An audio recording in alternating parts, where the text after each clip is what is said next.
Don't you just hate it when you get to the end of the vlog and you realise you forgot to press record? Ah well, I just count that as a rehearsal. Something I normally never do for this. And anyway, I am here down on Wynyard Wharf doing another day of shooting straight after my previous day of a 24-hour madness, back-to-back shoots. And but luckily today it was a late start, so I got like a little bit of sleep, not enough. And it was a pretty early finish. It's only like 5 p.m. now, although super bright and sunburn weather galore, seeing as it's summertime. Anyway, I'm talking about super bright. I'll talk about the shadows in a minute. And so the day was basically just a single scene. So the single scene was, there were two people that were walking, tracking backwards here, and the Gilbert the DOP, he had a GH5 and a gimbal, and so yeah, we're just moving back the whole length. So naturally, unlike the previous two shoots I did yesterday, where I could actually like just put my bag here on a C-stand and make life much easier rather than like physically carrying this weight around with me. I actually like carry it with me with my harness, because obviously it was a moving shot. Because it is a good idea, like to try to take the weight off your back, both for the sake of whatever project you're on at the moment, to make sure you stay fresh and alert and not exhausting yourself for no reason doing it, but also for the long-term reasons. You don't want to be having back surgery 10, 20, 30 years from now. But yeah, obviously, any shot that's on a gimbal and is moving around, gotta be wearing the bag. Unlike yesterday, which was the first shoot was they're basically just on a park bench talking to each other, very static, and the other one was just like in a bedroom on a bed, also very nice and static.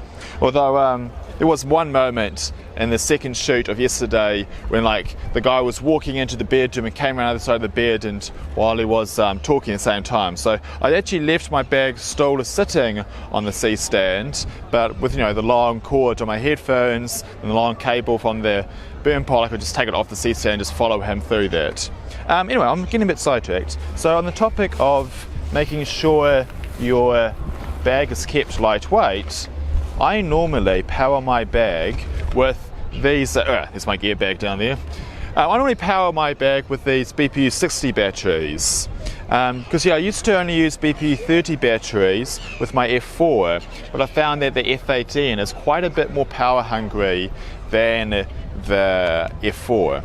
So that's why I'm now using more BPU 60 batteries. But I went back to using BPU 30 batteries, which are these much smaller ones you see here. I can just one-hand it unclip this, there we go. I just used this BPU 30 battery because it was just one scene we're doing. And so I was like, I don't need that much power. I mean, I still got, I really can't see with how bright the light is. I'll probably still have most of the bars left in this battery. And yeah, you can see like just how much smaller this battery is than that one. It's like less than half the weight. And so, I mean, I'm a bit of a weight obsessed at times, maybe because I'm also a cyclist.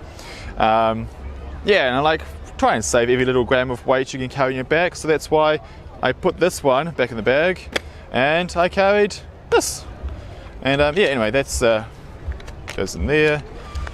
I must say, if I was really being obsessed with the weight, I probably could have ditched the battery distribution unit, seeing as I wasn't actually distributing the power to anything. I just had my two Sony wireless. Anyway, back on topic. I was saying about how there was the tracking gimbal shot. There's basically, there were two people here. They were walking this way to the very end of the wharf over where that bridge is, we can't quite see. And this was good for me, from the sound perspective that is, for two reasons. One was which the sun up here was shining this way. So that meant I was always over on this side here with my boom pole, and I never would be between like the actors and the sunlight, the light source. So that means I didn't need to worry about these shadows being cast, either shadows from my body, being a big tall guy with long shadows, or of course my burn pole, having any like shadows being cast on the actors themselves. So yeah, that's quite nice. The exception, of course, being right at the very end, when we got to just before the bridges, they would stop and finish at the end, and then Gilbert would circle around them on his gimbal doing a 360-degree take. And so naturally, you've got to watch out when you come behind the actors and you're between them and the light source over there, just like lift the boom pole up in the air to get away, make sure you don't cast that light during that back part as you spin round. Then when you get back to the front, you can drop it back down. And so yeah, basically you're just going to have to use the lavs for those like few lines just while you're spinning around behind. Because yeah, of course, I put you're not just using my boom, but also I was using a lav on each of the two actors. My Sony wallets again. And there was the other good thing about us walking in this direction, because there was a fairly strong wind blowing, although it's not so bad right now, but the wind was blowing from this direction, going that way, the same direction the sun is coming from. So that meant that, I was initially like mildly, oh, I'm touching my own lav. Yes, don't do that. Will you hear this? Yeah, I'm hiding my lav under this. I'm not sure how much wind protection my bed gives it, but hopefully a little bit. And so I was kind of thinking, why did this start when I spin the lavs on them? Like, do I need to like put a little bit of extra wind protection on them? Because I'd rather, if you can get away with it, that's probably preferable, because then you don't get the slight muffling that might get, and you might, and then also, you might see it more likely to be seen because it's not quite as slim, the lav, when you put a little bit of extra protection on it. So I was sort of wondering, is it going to be okay or is it not? But I feel, because we were walking this way, and basically the actor's body was blocking the wind from blowing in this direction, and it was shielding the lav on this side. And of course, they're only ever facing this way as well, because they're only walking that way. So I feel like, yeah, that turned out pretty nicely. So yeah, there was two good reasons about why they're walking that direction, both for shadows and for wind. What else am I going to say? So yeah, I was rocking my Zoom F8N, Sony Wireless, my Sanken CS3E, particularly handy, I guess, when it's so noisy conditions that we have here. Because that's something that the director wanted. He wanted a very busy, active-looking scene.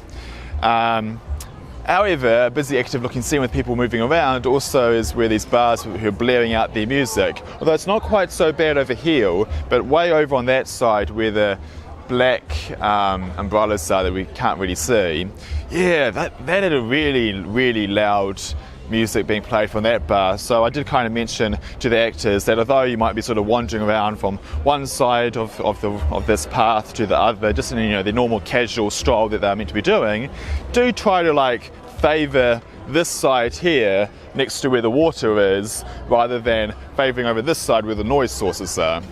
That helped a little bit, because I'm not sure you can tell the lav, but as I get closer to them, it gets much louder than when I'm over here. Anyway, those people, that bar with the red umbrellas, they're not so loud. What else was I going to say? I had a couple of things.